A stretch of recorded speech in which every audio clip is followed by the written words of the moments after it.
All right, my bad, y'all. My husband had called, so I had to pause that and get back to this. But anywho, so the point that I was trying to say is, it is no point. It's stop trying to be the version of yourself that you think others want to see you as.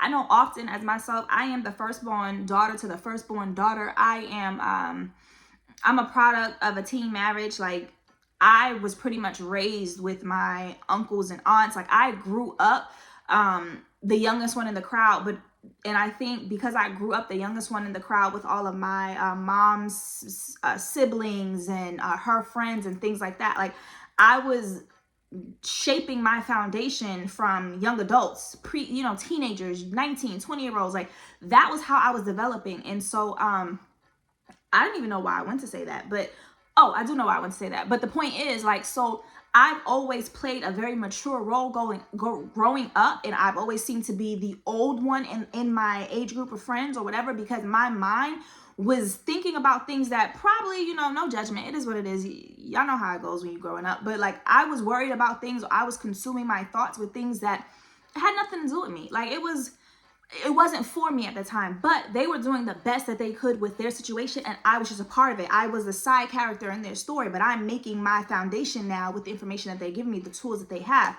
But I said all that to say, like, at some point I took on the role of managing the family, keeping the peace, making sure everybody was happy, being the martyr if I had to, being the one that, well, they'll listen to you, Jazz, you just go in there, you take one for the team. I've always been the take one for the team person.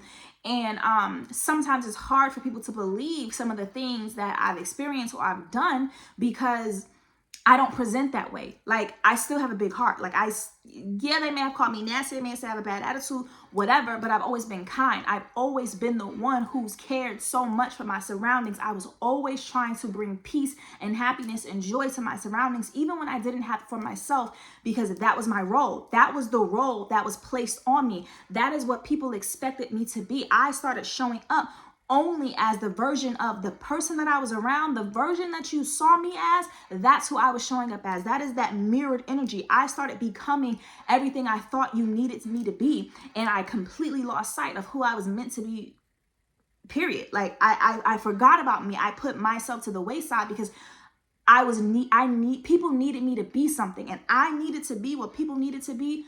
I needed to be what people needed me to be, because that is how I receive love. That is how I receive validation. That is how I understand it. But in this season, baby, I'm here to tell you, and I think it goes back to the too sweet. It's something about you. It is something about you that in spite all, everything that you've been through and the life that you've lived, you still show up as somebody that people won't, you still show up as somebody that people would not think that has experienced the life that you've had, because you still lead with love, because you're still trying to give peace, because you're still trying to be a safe space, because you're still trying to hold space when your hands are already full with your own life, because you're still trying to be what people need you to be. And it is because of that sweet spirit, the weird spirit, is because of who you've been trying to be, that you are going to be so blessed for who you truly are. Okay, you're waiting for somebody to show up and show you how to do this thing, and I'm here to tell you, nobody in your environment is going to show up and show you how to be the way or lead the way or do the path, because you're it. You're the one you've been waiting for. You are the one who is going to show up in this role. Every other role has been taken, and your role is to lead. Your role is to show what it means to have a big heart, but just to protect your heart. Not to give it to everybody, not to be everything to everyone. No, to set boundaries, to be healthy, to embrace loving yourself, to show up for yourself, to give to yourself first, to let others understand what it's like for them to experience the overflow, because you understand that by giving to myself, it's not selfish. When I give to myself, I am in a better position to give to others. But this is the season of you. This is the season for you to get confident. This is the season for you to stop playing about who you are. This is the season to show up. This is the season to be too sweet. This is the season to one of my favorite stories, and I didn't even have this written down, but recently I've been on a Zodiac Academy kick. I love Zodiac Academy. My favorite character in Zodiac Academy is Darcy. There is something about Darcy. Darcy has this wild rebellious, ferocious. I'd burn you down if you crossed me or somebody I loved. But she is the kindest, sweetest, purest, softest, just she is all of that. And it took me a long time to realize how one being could hold those extremes. But when you know that at the end of the day, you can protect yourself, you can wreak a little havoc, you're good.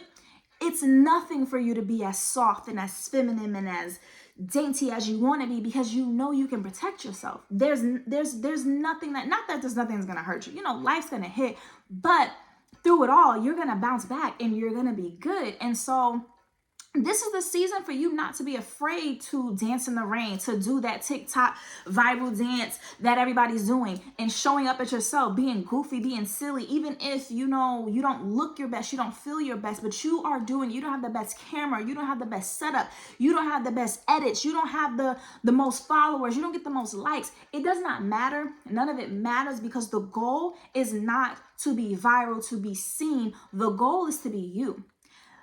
Being viral, being seen, the whatever you're looking for, those are consequences of being you. But you gotta be you first. You gotta be you first. You are refusing to believe that you are who they say you are.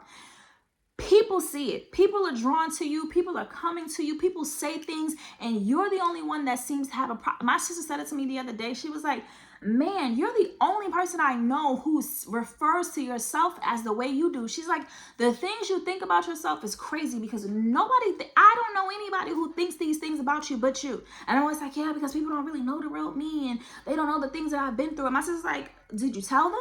Did you show them? Or have you been so busy trying to be this way or hold this way or make them think you got it all when you don't? What are you doing? And so I'm here to tell you, you are sitting on the ledge, but the jump in, the next step that you have to take is by being who you are. It doesn't matter if they say you're selfish, you're too stuck up, you too that's not your business. Like, that is honestly not your business. It's their business. You have to focus in and lock in on you. You are the way to peace. You have a unique role that people are needing right now. Everything is at a standstill. If you're in a season of feeling stagnant, feeling like you're waiting on something, if you can relate to that, drop a phoenix right now, because the thing that you're waiting for is yourself. The person that you're waiting for, the thing that's going to stop you feeling anxious, like, man, what am I waiting for? What am I waiting for? Is for you. You're waiting for yourself to truly step in, and you're doing the work. You've gotten yourself to the ledge. You've came uphill. You've been fighting hell trying to get right here, and you're here. And I know that you're tired, and I know that you're just like, now I got to jump. It took me forever to get here, and now I still got to jump. Push me, just push me. And I told my sister, sometimes I feel like I'm just sitting like here, like, I'm here, Lord, I'm here. Okay, come push me, push me, push me. When it's really like, kick your legs, you got this, you can do this. Okay, so in this season, I pray that you jump in. I pray that you trust and believe that you are who you say you are. I pray that you understand that the potential is infinite. Like, you open up to so many possibilities. The thing that you think, the way that you think, the how that you think is going to take off, it's like this compared to the grand scheme of things. Okay, so show up today. Figure out who you are. Be loud, be proud, be bold, but show up. Okay, make mistakes. It does not matter who's laughing, who's watching, whatever. It doesn't matter. It's not about them. It's about you. You are the main character of your show. They have their own shows. You'll never be the main character in their story, because they have their own story. So enjoy yours. Live your life. Embrace your life. Do it this season. Remember, everything you want, everything that you're looking for, everything that you're waiting for, it is the consequence of who you are in this moment. Okay, I feel like I've been yapping. I feel like I've been all over the place. I know there are notes in here that I didn't get to, but a lot of what channeled through. So I pray that you receive what you needed. I plan to come back for another Soul Sunday, but if not, I may just hit y'all in the new year. But I plan to come back. So y'all come back. I love y'all. Y'all have a happy, wonderful holiday season. Merry Christmas. Love to you and yours. But yeah, that's all I got for today.